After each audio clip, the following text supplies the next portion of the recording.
There's a sense in the United States that they are a growing threat. We're close.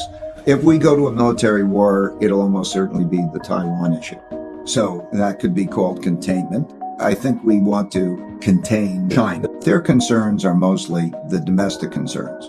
How do they deal with the demographics issue? How do they deal with their own domestic issues? You know, when you run a country, the major issues are the internal issues. How do you make sure you deal with corruption? How do you deal with all the issues that they face? Poverty in the east, in the western part of China, environmental issues, the property bubble that's bursting, the COVID issue. My assessment would be that they made a serious mistake in not taking the vaccines that we had to offer. There was a process in which they handled it fabulously in the beginning. And everybody was thinking, okay, they're on top of the world. But then they have no COVID in China, so they don't have immunity, and they didn't have a vaccine that was effective. And as a result, they got into the situation that they're in. China and the opposition is as strong as the United States and its allies. And so we have a conflict. And there are 5 kinds of wars, and they start in this order, just sequentially, typically. A trade war, a technology war, a geopolitical influence war. Then you get into a capital and economic warfare, which we are now with sanctions. They always happened in history. And then there's a military war. And so you could see that progression happen through time. And that creates a template. So I like to look at the template and then plot dots to see how we're transpiring relative to that template. China owes a lot of American debt. Yeah. Should we worry about that? I think they should worry about it. I don't believe that they'll sell the debt. And if they sell the debt, we would, again, like others, just print more money and it would depreciate in value. I think that they know, and have known for quite a long time, that the position that they have in that debt is something that they're going to have to stick with. The way it worked is they produced inexpensively. We all thought this is a good thing. I thought it was a good thing. And they earn money. And then they take a lot of that money that they earn and then they lend it to us. I remember when this started, the per capita income in the United States was 40 times the per capita income in China, and they're lending to us. So we borrow this money and they buy our bonds. And I don't know who got the better or worse deal, but anyway, that's what happened. So look at it this way. It's a big thing. The population in China, the capitas, are more than 4 times that in the United States. Since I started going to China in 1984, per capita income has increased by 27 times. If it increased to half of what the United States is, that would mean its economy would be twice the size of the United States. So it's a big force. And simultaneously, given the risks in the world, they want to be self-sufficient. And similarly, the United States wants to be more self-sufficient, and other countries are wanting to be more self-sufficient because they're worried about being cut off. The main reason that China did not denominate its exports and trade in the currency and did not denominate its lending is that they didn't want to be a threat to the United States, because that's a threatening act. If the United States loses, now we were in a different era then, just to explain it. They became the largest trading country in the world. In other words, did more trade than any other. They could have operated in their currency. In terms of lending, international lending, they're the largest lenders, and they could have done that in their currency. They chose not to because they perceived that that would be a threat. They were not trying to disrupt the world order. But now we have a different set of circumstances worldwide. This leadership was the same, of the same mind.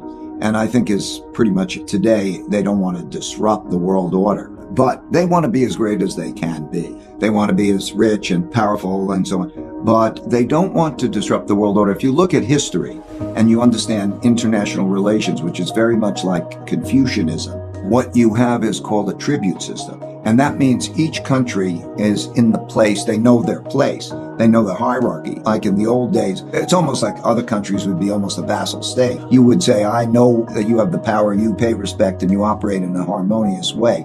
But the idea of war is a horrendous idea. So I think that they would probably be just as happy if you divided the world in half, their half and we had our half, and there was peace in the world. I'm just saying an objective is not to dominate the world. An objective is to operate in a way where there is no such world. However, that they are as strong and powerful and healthy and prosperous as they can be. I think it's very difficult for a lot of Americans who hold close to them the treasured. I live the American dream. I know equal opportunity. I know the ability to speak up. I know that those types of values, but it's difficult for other Americans to understand why they have a different point of view about what works better. A very good example of a cultural case. I think it was the NBA team. An individual spoke out on Hong Kong, and the Chinese not only punished that team, but they punished the NBA. And in our, like I would say, everyone should have the right to their opinions and to be able to have free expression. In their view, if somebody's doing something wrong, that they will punish the group. They'll punish the family because the group is supposed to be responsible for that. They don't understand it from the internal values way having to do with Confucianism, the history, why it's more autocratic, top-down, what they believe about democracy. The Chinese leadership is paranoid mostly about maintaining the power of the Communist Party.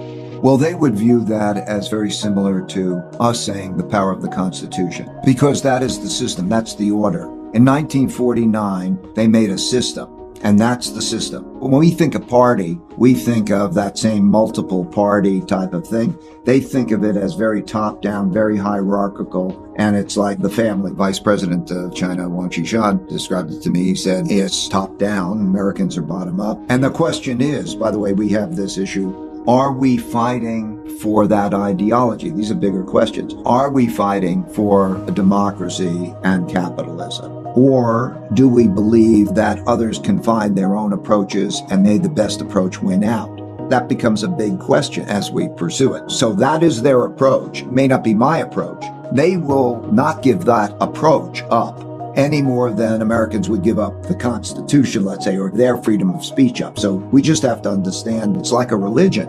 You know, as we have different religions all around the world, they're deeply held beliefs, and each believes in that they're going to get the right outcomes by pursuing them. And what do you do about that? There's also the question of human rights. And clearly, the Chinese have a different view than a lot of people around the world. How do you approach that? Well, there's me and there's every one of us. It's a cosmic question. Every one of us who buys products or all the businesses that are operating and interacting with China or operating in many countries, I could list the number of countries, the interconnectedness of the relationships with China. We import 22% of our manufactured goods comes from China. If you're buying your Apple or you're buying your sneakers, you're in a position that's somewhat similar to me in terms of thinking about what the issues are. What I do is I rely on the guidance of the government, both governments. I think in studying their dynasties, I studied the Tang dynasty, which is around 600, and I studied also other societies. It is the things that I've talked about before. It is in broad-based education. That Confucian system was the first meritocracy that came in to create broad-based education, and then they would have exams, and the people who would get the jobs would be the people who were the most capable, and they got away from corruption and those types of things. I wouldn't characterize some things as Chinese. I think that in the history of China, there have been good dynasties and there have been bad dynasties, but there's always the common ingredients of what makes a country successful. And they've been that way uniquely. If you do look at the history, I've studied the powers and the different strengths. China has it through history up until around 1840, been always like number one or two in the country because of hard work, because of meritocracy, because of being highly civilized. In other words, they are working in the same direction and they operate well to be productive together.